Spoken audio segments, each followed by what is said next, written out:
going on, y'all? We back here, episode 2, Stuck on Game, you feel me? Last time in the last video, I mentioned Underdog Chronicles a lot, but my boy helped me look into it and shit, and I realized somebody was already pushing that agenda, so, that's where Stuck on Game came from. But it fits me a little more. That's my name, you know what I mean? So, I'm gonna have everybody stuck on this game, you feel what I'm saying? But,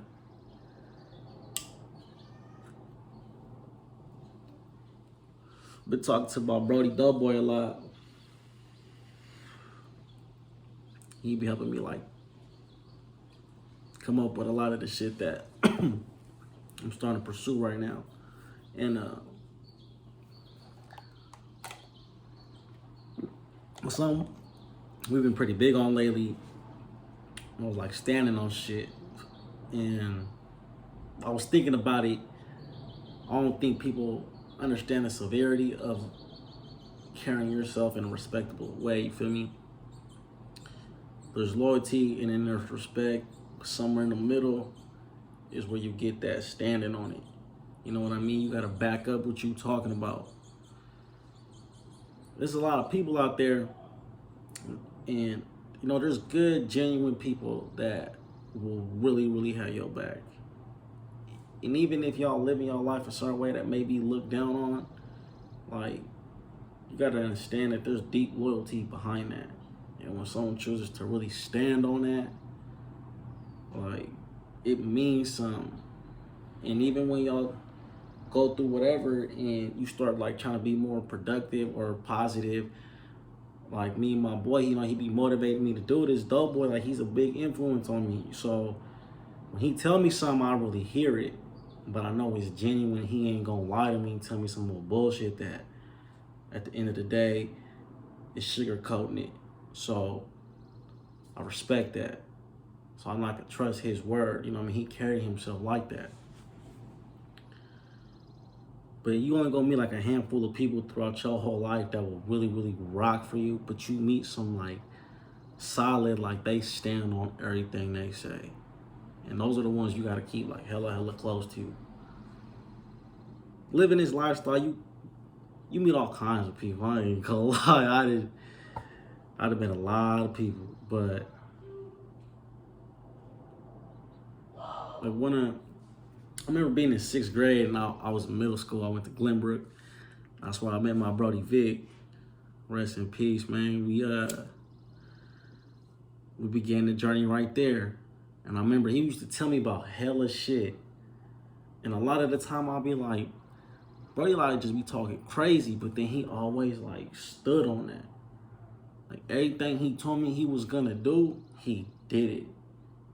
And now like that started to show me, okay, he the type of person you want to keep around you.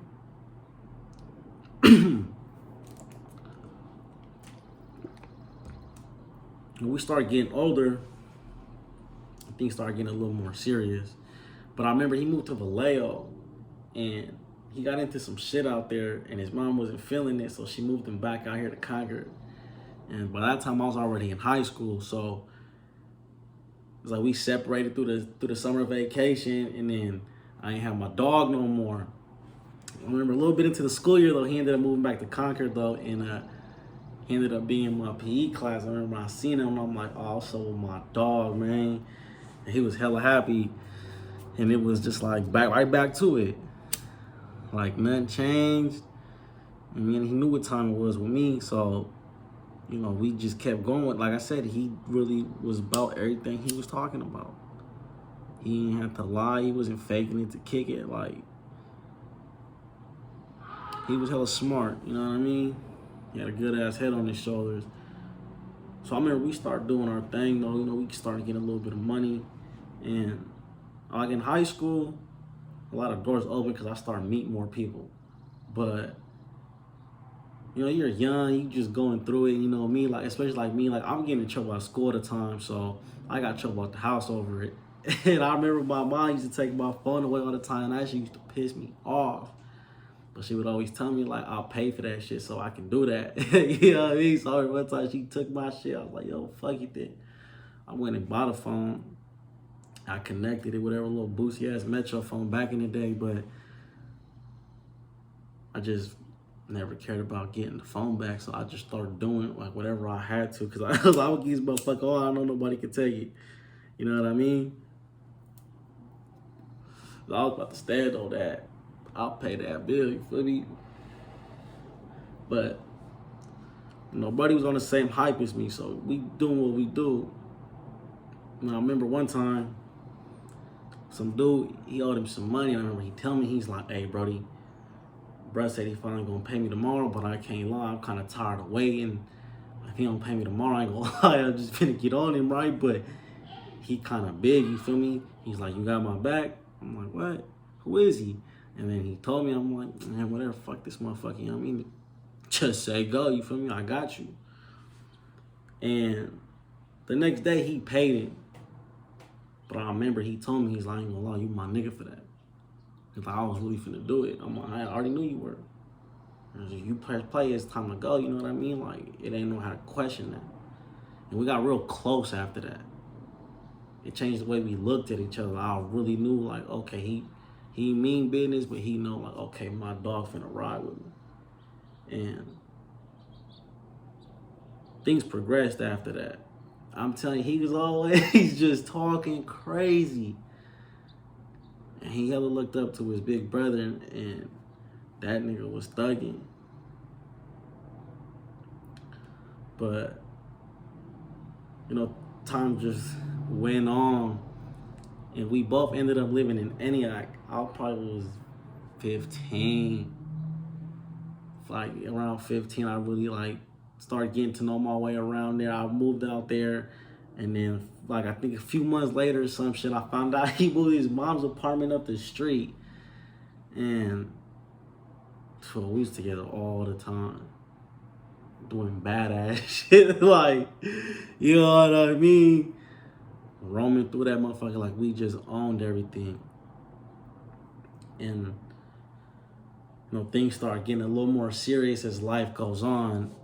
And I remember one summer on my birthday, I came up on a little extra money. And me and him had been talking about something, so, you know, we decided to go ends together. And we went to the block.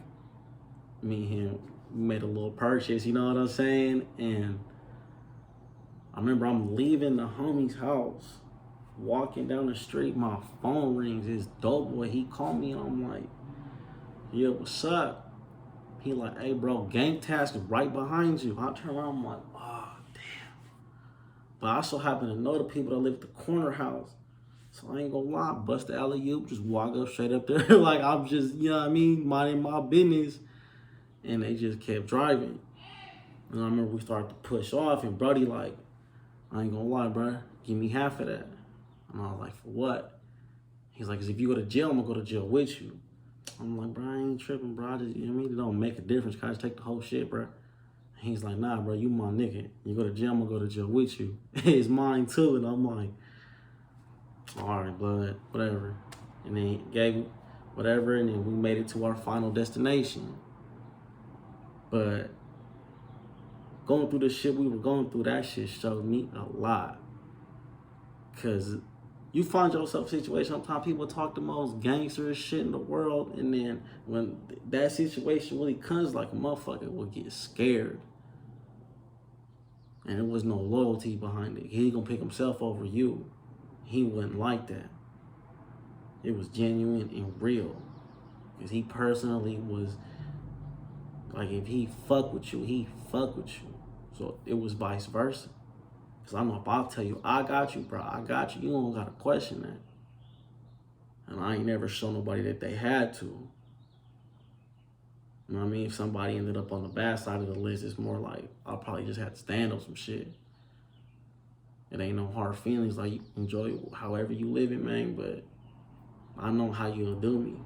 So why would I let you do it again? Even if you ain't, like, whatever, we could get over it. It could be simple as fuck, you know what I mean? But at the end of the day, there wasn't no loyalty right there. So, like, I appreciated shit like that. And Just anytime I was in any type of what, I'm finna call Vic real quick. It was always good, you know what I'm saying? Like, I really used to fuck with Brody. I remember I used to be at his house so much, sometimes my mom would call me like, where the fuck you been at? I'm just with Vic. Ooh, she'd be like, oh, let me know, you know how that shit go, you a teenager. And then it was vice versa. Like, Claire used to be in my house so long. Sometimes my mom would tell me like, does he need a place to live? It's good, we'll make room. And I'm like, nah, we just chilling. You know what I mean? It's just 24/7. We didn't really know nothing else. You know what I mean? We were just living what we was talking about. And he was always trying to go big. And I really think like, like thinking back on it, cause my brody Peanuts the same way. And real talk, they was like this too when they was young. So I feel like he wanted to be somebody. So Peanut was on the hype. And then, because Peanut, he don't care, bro. That's my dog, man. Free my brody. But he always try to be top dog, you know what I mean? But he genuine, real, through and through, thoroughbred. Like, I'm telling you, we was just cut from a different cloth. Like, back then, it was just different. I don't know, man. Like, it seemed like loyalty just became a trend, and nobody really liked to show that type of shit.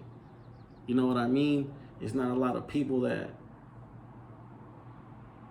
really never, it's always good. You respect that.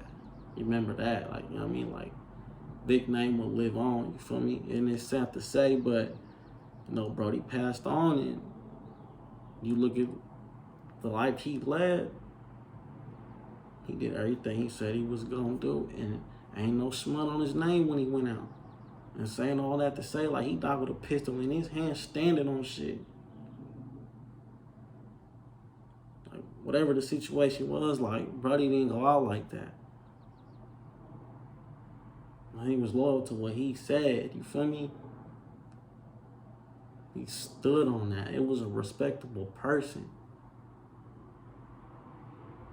You ain't got, they can't go one without the other. It got to be hand in hand. But to really be looked at with those type of traits, it's like, okay, you got to stand on that type of shit though. And really be about what you preaching. Because I grew up in a time where that shit was hella, like, I don't know, bro. I ain't, it was like, you couldn't, it was really like, ain't no hanging if you not banging. Like, the homie, like, they was rough with it, but they just didn't want that square month. Like,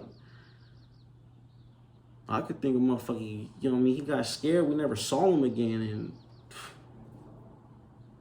it's, I guess, live your life, buddy. You know what I mean? Because I always respect the motherfucker that at least tell you, like, nah, I ain't really with all that, but I fuck with y'all. You know what I mean? Keeping it 100 real, I respect that. I can't respect the motherfucker that put yourself in a situation with him. And then all of a sudden it's, oh, my bad, Brody, but I don't live this life. You know what I mean? Come on, bro. You should have just said, no, money, I'd have respected that more. That's more like, come on. Where they respect that at. So I don't even respect somebody that'll condone that type of shit.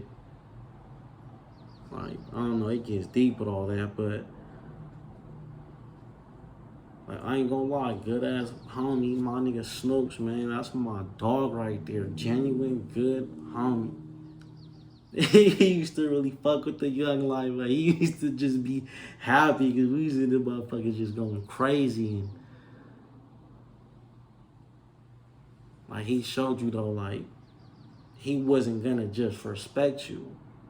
He wasn't finna just, oh, cause you a homie and it's good like that, you from around here. Nah, bro, you gotta show him like you be on that type of time where you gonna stand on that. He has to be able to respect you. We didn't, it's not even necessarily that motherfuckers was just only doing no good. It was just more like, I need to know you got my back. I gotta be able to respect that. Because you can't respect the motherfucker, like I said, it's just, it's there when it's good and it ain't when it's bad.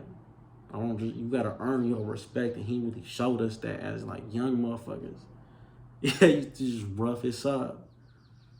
Like him and the homie Cox, Cox used to just take off on motherfuckers and just big ass brawl spring out in the back of the homie house. It just, you wasn't finna just sit there and not be on some kind of time. But like, I remember being like young, you know, like the first time you find yourself in some situations, it's like, what the fuck? And I remember one time me and Sloops, man, we just running up, we just getting up out of there, you know what I mean? It was time to go, and my shoe was untied. And I remember I'm like, damn, bro, I'm running, though. I ain't trying to fall. I'm like, hey, Fonzo, bro, I'm tying my shoe, Cuddy. Tie my shoe, and we keep going, and we started getting the pros. It was car coming crazy, but he looked at me. He's like, "Motherfucker, you better be ready, nigga. Don't run, bro. Fuck that. You better be ready, motherfucker." And I'm like, "Cause he's good. I got you." You know what I mean? We rocking. You know what I mean? That car flew right by us, and then we made it to our final destination. But like the nigga knew he could count on me after that, so he like started showing me more love. But he ain't ever really felt that soft shit. Like, I remember one time he trying to pocket check me out. I'm like, what the fuck you doing? Get the fuck up off me. He was like, nah, motherfucker, what you got? Where the weed at? Fire up, right? I'm like, man, back the fuck up, motherfucker. And we started scuffling shit. I ain't gonna lie. He started like tossing me around, but I'll fight back at it. You know what I'm saying? But he respected that. I ain't let a motherfucker go through my pockets. I don't care how old I was, and like, nah, bro, we don't do that around here. He the type of motherfucker, like, if you let him do that, he's taking a sack. And believe, tossing it to them, I'm gonna fire that motherfucker. Yeah, man, my nigga Snoop was good ass. That's a good ass homie. I remember one time we went to jail together. Well, we went to jail at the same time, but he got arrested a little bit after me. We both basically both went to jail for being in the car with each other. And then other little dumb shit that had on me, whatever. Just one night went bad, and I got out, and I write him a letter. I'm like, damn, big bro, all for some drugs. But I just like, man, I made it home. Whoop. You know, talking to him, I only did like a punk ass 90-day thing, you feel me? But I remember he writes back though, and he's like, man, I love you, little nigga. Whoop. He'd always tell me hella shit. I used to have hella letters from Snoops when they raided my house. When I caught that case, they took all of them. But I remember he telling me, like, caught a little extra time standing on shit. He's like, you know, it's the hood though. He was always hella hot. He was his long side, whoop, all up in this shit. He ain't give a fuck. He was just, like, he used to be excited seeing us come up because it would keep him pumped up. Like, okay, the little one was just rocking. And he hella respected us. And I remember he would always tell me, motherfucker, if you go to jail, bro, you know what time it is. Fuck that, bro. You know, bro. Like, he really like get on you about that type of shit. Cause like I said, man, it's a fucked up feeling when you find out in the wrong situation that, yeah, you put yourself in, so you kind of got it, like I said, you got to accept that type of shit, but that's a fucked up feeling. You find out, like, damn, buddy wasn't going to stand on that. Living that limelight for the moment because you think it was cool and shit, but, like, that shit really means something to somebody. It wasn't a game. It wasn't, like, something we did as a joke. We were just living life, but I mean, I don't care what type of life you live in. If you a man, you got to be able to stand on shit. You got to be a person with like a respectable name. I don't care if you working 5-6 days a week, full-time job, supporting the family, or you in the street busting moves, just getting it how you live, pimping, you know what I mean? Ain't nobody mad. But you taking care of home, like you be there for the kids, you know what I'm saying? Like you just, you know what I mean, rock for your homies or your mans, and you genuine, thoroughbred, real, like If you type of person that can be called in any kind of situation, and if you fuck with whoever calling you white, and it's always like, man, it's good. That's a respectable man right there. Cause you know, man, you see a little bitch ass shit. Just the motherfuckers, even like over something hella small. I remember like just, I hate somebody that tells you something, and then either don't do it, or just gives you a run about hella stories, and then like, motherfucker, just be real. And like, I feel like you really gotta weed out the weak ones, build a solid team, and you always be all right, no matter where life takes you.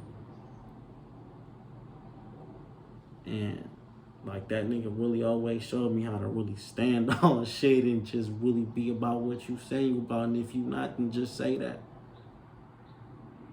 You know what I mean? Cause like, I remember the first time I got out of jail, I called punk ass little 72 one time. I went to county for the first time though. And I remember I run into him at the park.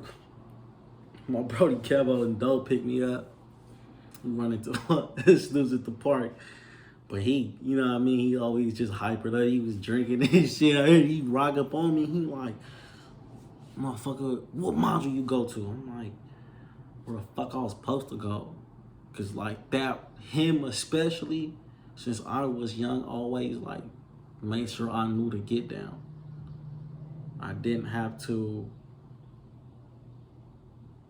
like, there was no excuses. Like, you know what I mean? So like, and then I told him what he wanted to hear, and he still took off on me.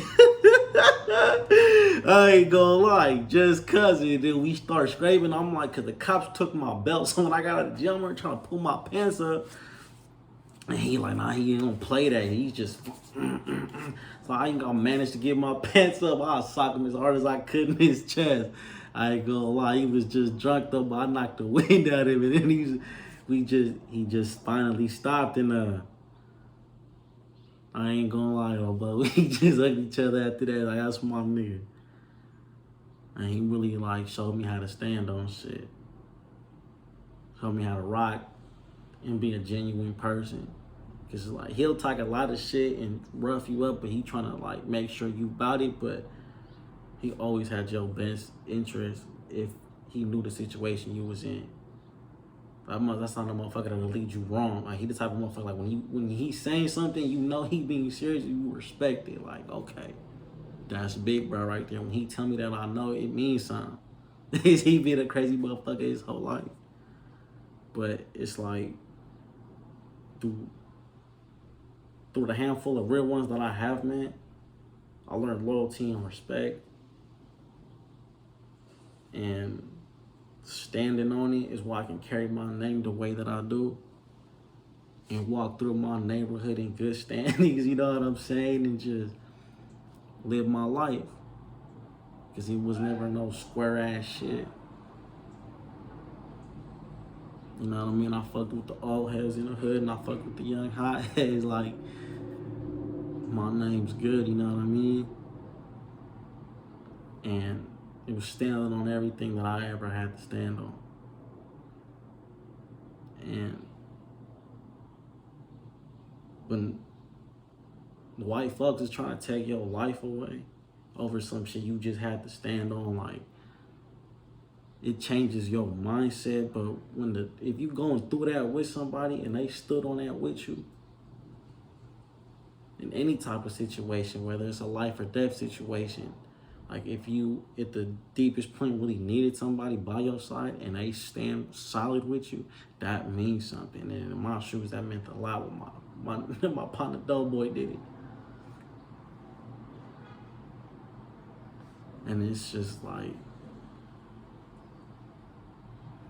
just cut from a different cloth. But if the loyalty wasn't there, they would have never respected it. And the only reason they did was because I stood on that. So whatever type of lifestyle y'all living, Let's remember, at the end of the day, what make you a real nigga, how like everybody likes to say it, is being a genuine person that you stand on just everything you say. Your word's good. You know, it's like I said, it's that type of motherfucker that just always running game on people. They're saying a lot of shit and then they don't ever like, when you find out in some type of way, like he wasn't what he said he was about. Chalk them motherfuckers from circles fast. Cause a square don't fit in it. That's the realest shit that I could ever say. Man, I wanna give a special shout out to everybody that's supporting me. I really feel the love, man. Hey, y'all, I would keep going to keep bringing this hot shit. So y'all just keep fucking with it. Make sure y'all subscribe on this YouTube channel. I'm gonna give a big rest in peace, man. Victor Gutierrez, man, that was my dog. I'm gonna make sure that name live on, you feel me? Shout out my nigga Snoops, man. I love you, nigga. You know what it is with me. Man, I'm just free peanut. You know what I'm saying? They know what it is. Y'all be smooth out there.